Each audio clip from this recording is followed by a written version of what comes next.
শেখ হাসিনার বোনের মেয়ে সেখানে সংসদ সদস্য এবং ভাগ্যক্রমে তিনি হয়েছিলেন মন্ত্রীও। এখন তিনি দুর্নীতির দায়ে সেখানে দুর্নীতি দমন কমিশন তাকে জিজ্ঞাসাবাদ করছে। এটা বাংলাদেশ এবং জাতির জন্য লজ্জা। আমাদের লজ্জা হলে কি হবে, ওদের কোনো লজ্জা নেই। ওদের কাছে সম্পদ এবং টাকাই বড় কথা। অথচ তারা বলতেন মা হারিয়েছি, বাপ হারিয়েছি, ভাই হারিয়েছি, সব হারিয়েছি, এদেশে আমার পাওয়ার কিছু নাই, আমার কলিজা, আমার হৃদয় বাংলাদেশের জন্য। কথা খুব সুন্দর, কিন্তু তিনি ছাড়া তার পরিবারের জীবিত কোনো সদস্য বাংলাদেশে থাকতেন না। তার ছেলে, তার বোনের মেয়ে এবং ছেলে, তাদের জন্য বাংলাদেশের কোনো ছেলে এবং মেয়ে তাদের পছন্দ হয় নাই। দুইজন বিয়ে করেছে, দুইজন খ্রিস্টান মেয়ে, একজন বিয়ে করেছে একটা ইহুদি ছেলেকে। কোনো অসুবিধা নাই, তারাও মানুষ। তো বাংলাদেশকে এত ভালোবাসেন, দুই একটা মেয়ে ছেলে এখানে ভালোবাসতে পারলেন না। এই তাদের ভালোবাসার নমুনা। বাংলাদেশ ছিল তাদের ইনকাম সোর্সের জায়গা, আর তাদের কলিজা ছিল বিশ্বের অন্য জায়গায়। এই দেশের প্রতি তাদের দুঃখ দরদ থাকবে না, এটাই স্বাভাবিক।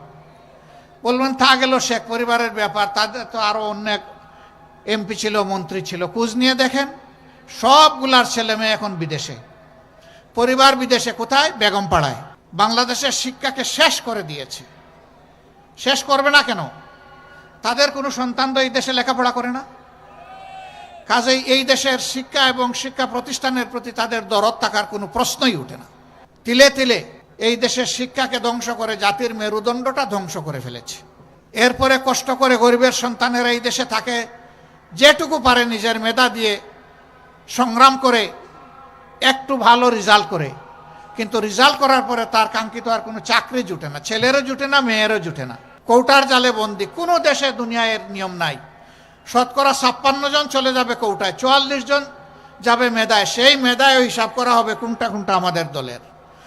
আওয়ামী লীগ যেটা করবে না, নিঃশর্ত আনুগত্য স্বীকার করবে না, তাদের কোনো চাকরির জায়গা বাংলাদেশে নাই। সম্মানিত ভাইয়েরা, তারা নারী পুরুষের ব্যবধান এনে আমাদেরকে বলে জামাতে ইসলামী ক্ষমতায় গেলে এই দেশে মহিলারা বিপদে পড়বে। কেন বিপদে পড়বে? মহিলার তো মায়ের জাতি। আমরা তো তাদেরকে মায়ের মতো সম্মান করতে চাই, সম্মান করি। এর প্রমাণ আমাদের পরিবারের সদস্যবৃন্দ। তারা লেখাপড়া করে, তারা পেশাগত দায়িত্ব পালন করে, তারা সামাজিক দায়িত্ব পালন করে, তারা রাজনৈতিক দায়িত্ব পালন করে। আমি একটা ক্ষুদ্র মানুষ, আমিও তার প্রমাণ। আমার স্ত্রী একজন সংসদ সদস্য ছিলেন, তিনি একজন চিকিৎসক, তিনি রোগের সেবা করেছেন। এখন যদিও তিনি পারেন না। দুটি মেয়ে, তারাও চিকিৎসক, তারাও মানুষকে সেবা দেয়। একটি ছেলে, সেও চিকিৎসক, সেও মানুষকে সেবা দেয়। তাহলে আমি তো শুধু আমার ছেলেটাকে চিকিৎসক হওয়ার জন্য চেষ্টা করি নাই, মেয়েদেরকেও সেটা করেছি।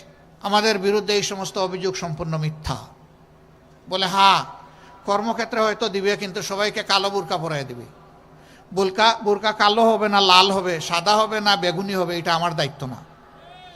বোরকা কাউকেই জোর করে পরানো হবে না। যে মা মনের সন্তুষ্টির সাথে বোরকা পড়তে চাইবেন, পর্দা করতে চাইবেন, তিনি করবেন। আমি অন্যান্য ধর্মাবলম্বী মাদেরকে কিভাবে আমি বোরকা পরাবো?